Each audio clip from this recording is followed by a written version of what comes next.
और अब खबरें तफसील से। नई दिल्ली में 2 रोजा डिफेंस कॉन्क्लेव का आगाज हो चुका है। 2 रोजा इजलास में बैनुल अक़वामी मिलिट्री और सिफारती मसाइल पर तबादला ख्याल किया जाएगा। वज़ीर दिफा निर्मला सीतारमण ने इस इजलास से खिताब किया। पुलवामा हमले के बाद इस इजलास को अहम माना जा रहा है।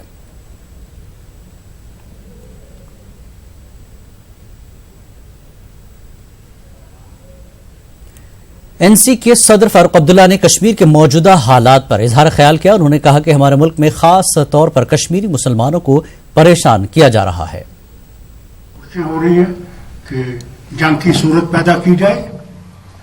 आपको अल्लाह से दुआ मांगनी चाहिए कि या अल्लाह हमें जंग से बचा। आज तक 4 जंगें हुई हैं, कुछ नहीं हुआ, हम ही मारे गए, मगर नतीजा कुछ नहीं निकला।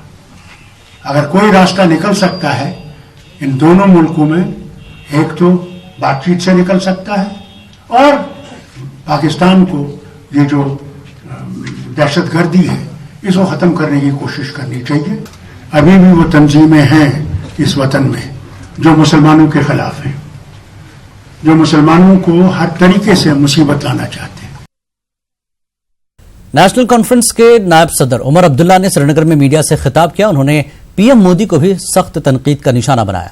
उन्होंने कहा कि पीएम मोदी ने लाल किले की फसील से कहा था कि गोली से नहीं बल्कि गले लगाकर मसले का हल होगा, मगर वो बातें महज बातें थीं।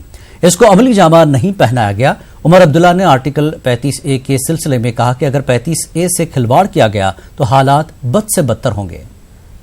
अरुणाचल प्रदेश में कोई मिलिटेंसी नहीं है, कोई पथराव नहीं है। शायद अरुणाचल प्रदेश में जितना अमन है उतना इस मुल्क के और किसी रियासत में नहीं होगा। लेकिन आज अरुणाचल प्रदेश में इन लोगों ने आग लगाई है। क्यों?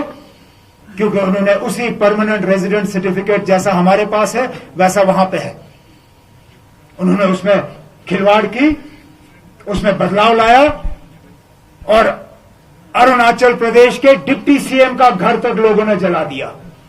वहां इस हद तक हालात खराब हुए।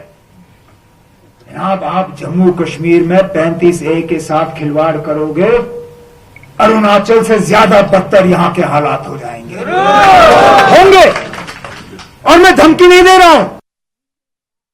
समाजवादी पार्टी के सदर अखिलेश यादव ने मरकजी हुकूमत पर निशाना साधा है।